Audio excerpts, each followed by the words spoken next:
You will be universally hated on account of my name, but anyone who stands firm to the end will be saved.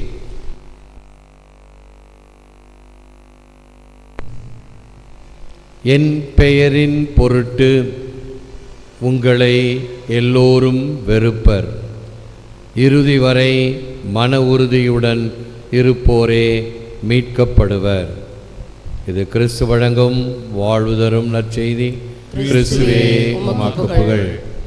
இயேசுவில் அன்பான சகோதர சகோதரி, அன்பான பிள்ளைகளே, அன்பான தொலைக்காட்சி நேய விசுவாசிகளே, யார் நல்லவர் என்பதற்கு இளைஞர்களிடம் ஒரு கேள்வி கேட்கப்பட்டது. தப்பு செய்யாமல் தப்பு செய்து அது மாட்டிக்கொள்ளாமல் இருந்தால் அவர்கள் நல்லவர்கள் என்று ஒரு பதில் வந்தது. அடுத்த கேள்வி, எதை வளர்க்க வேண்டும் என்று கேட்டபொழுது தப்பை தப்பில்லாமல் செய்ய வேண்டும் என்று பதில் வந்தது. இந்த இரண்டு பதிலும் எந்த மனநிலையில் இப்பொழுது நாம் இருக்கிறோம்? தப்பு செய்வது தவறு என்பது இல்லை, மாட்டிக்கொள்ளக்கூடாது. தப்பு செய்யும் பொழுதே எதையும் வெளியே தெரியாமல் தப்பு செய்ய வேண்டும். நான் ஒரு உதாரணம் ஒன்று சொல்லுவேன்.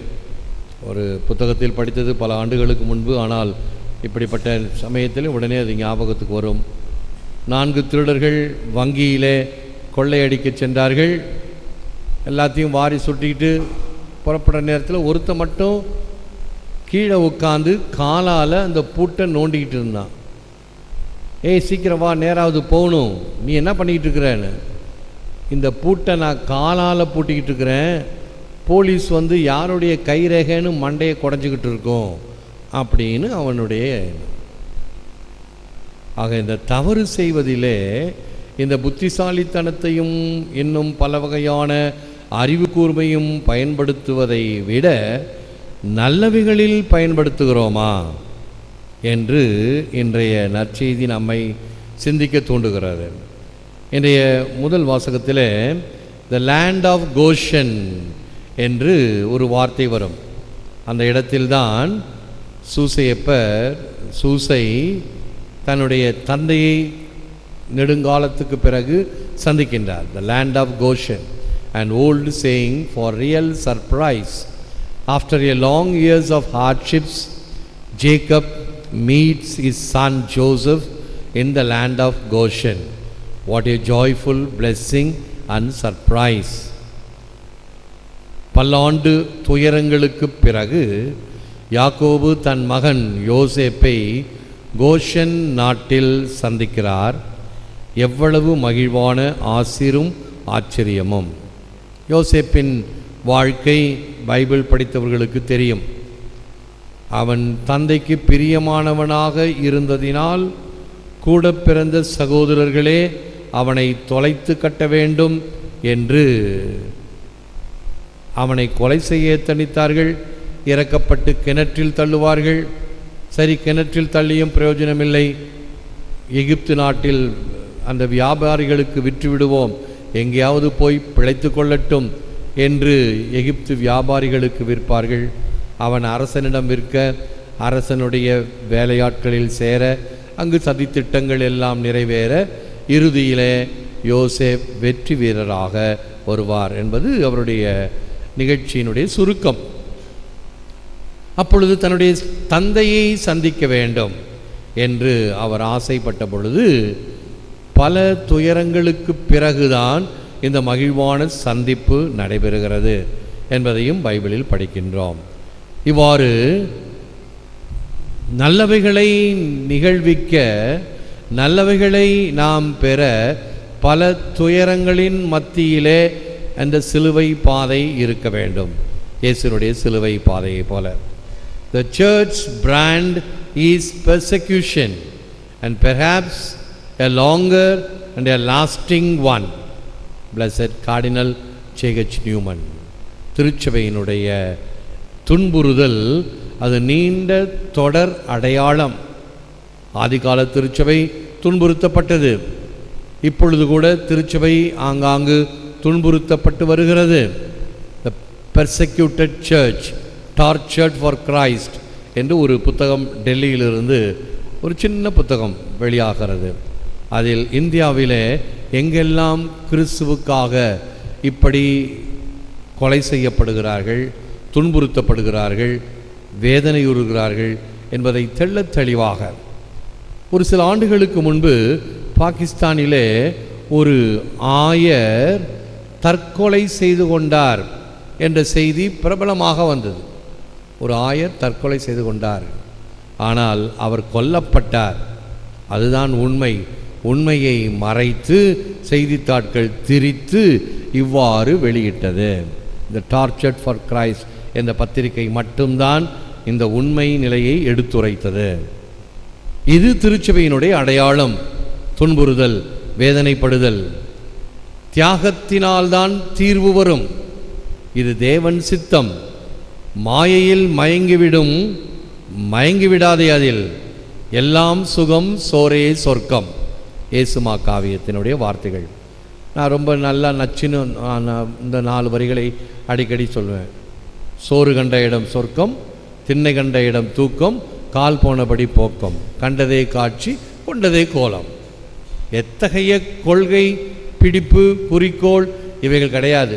சோறு கிடைக்கிறதா, காசு கிடைக்கிறதா, எது வேண்டுமானாலும் செய்வேன் என்கின்ற வகையில்தான் இந்த உலகம் சென்று கொண்டு இருக்கிறது. அப்படிப்பட்ட உலகிற்கு இயேசு கொடுக்கின்ற விழுமியங்கள் இனிக்குமா? நிச்சயமாக கசக்கும். ஆனால் தியாகத்தினால்தான் தீர்வு வரும்.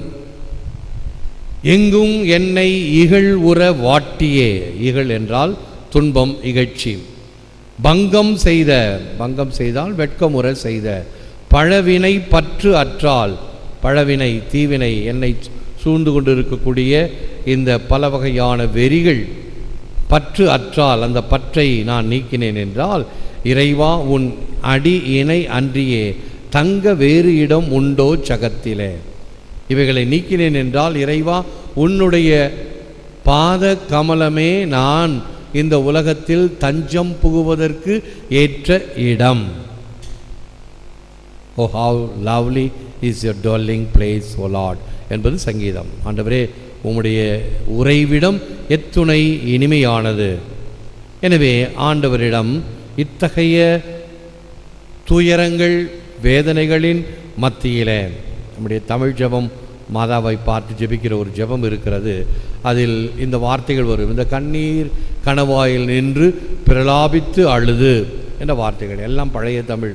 கண்ணீர் கணவாய் என்றால் வேதனையும் சோதனையும் நிறைந்த இந்த உலகத்திலே பிரலாபித்து அழுது, நான் மறுபடியும் ஆண்டவரே உம்மிடம் வந்து என்னுடைய வேதனைகளை கொட்டுகிறேன். இந்த எரேமியா தீர்க்கதரிசியைப் போல, ஆண்டவரே ஏன் என்னை அழைத்தாய்? இவ்வளவாறு கஷ்டப்படுவதற்காக என்னை அழைத்தாய்? நீ என்னை மயக்கினாய், நானும் மயங்கி போனேன் என்றெல்லாம் அவர் புலம்பல் செய்வார். அது ஒரு புலம்பலாகவே ஒரு புத்தகமே இருக்கிறது, எரேமியா தீர்க்கதரிசியினுடைய புலம்பலாகும்.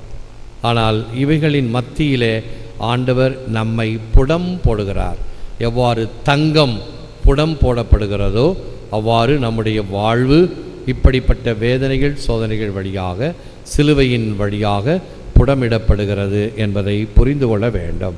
முழந்தால் இருப்போம், செபிப்போம். Lord Jesus, help me to patiently and joyfully accept the hardships, adversities and persecution which come my way in serving you.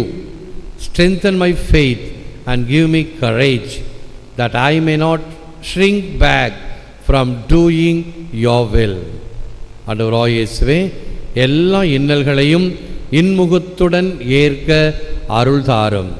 உமக்கு ஊழியம் புரிகையில் எமக்கு ஏற்படும் ஏச்சு பேச்சுக்களையும் எதிர்ப்புகளையும் கலகங்களையும் கவலை கண்ணீர் அனைத்தையும் ஏற்கும் திடமனதையும் தேவ விசுவாசத்தையும் எமக்கு தந்து உமக்கு உகந்த பணி செய்ய எமக்கு அருளும். எல்லாம் வல்லவரே நல்லவரே, உம்மை போற்றுகிறோம், புகழுகிறோம், நன்றி கூறுகின்றோம், ஆராதிக்கின்றோம். தேவரிதாமே இந்த நற்கருணையை எமக்காக விற்றிருக்கின்றீர். உமக்கே நன்றி, துதி, தோத்திரம், புகழ் உண்டாவதாக. இந்த வெள்ளிக்கிழமை நாங்கள் ஏறெடுக்கின்ற இந்த ஆராதனையின் வழியாக நீர் காட்டுகின்ற சிலுவை பாதை, நெஞ்சத்திலே தூய்மை, மனத்துக்கண் மாசிலனாதல், இவைகளை கடைபிடிப்பதற்கு வேண்டிய மனத்திடனையும் தெளிவையும் துணிவையும் தாரும். உள்ளொன்று வைத்து புறமொன்று பேசாமையும், முகமூடி அணிந்து வாழுகின்ற வாழ்க்கை இல்லாமலும், நேர்மையாக நீதியாக நீர் எவ்வாறு இந்த உலகத்தில் வாழ்ந்து காட்டி சான்று பகர்ந்தீரோ அதே போன்று நாங்களும் வாழ்வதற்கு உமது அருள் ஆசிரை தாரும்.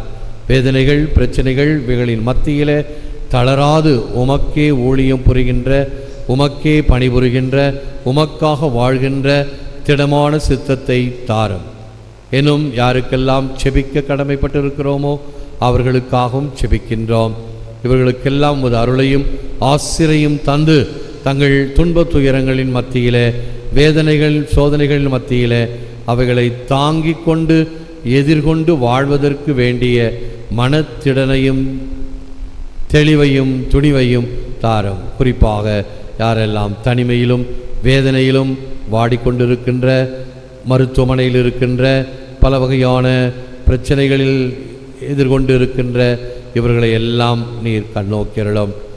எனும் தீவிர சிகிச்சையில் இருக்கக்கூடியவர்களையும், தனிமையில் இருக்கக்கூடிய முதியவர்களையும், எனும் கண்காணாத தேசத்திலே வெகு தூரத்திலிருந்து இந்த நற்கருணை ஆராதனை பக்தியுடனும் விசுவாசத்துடனும் பங்கேற்கின்ற மக்களையும் நீர் ஆசீர்வதித்திரளும்.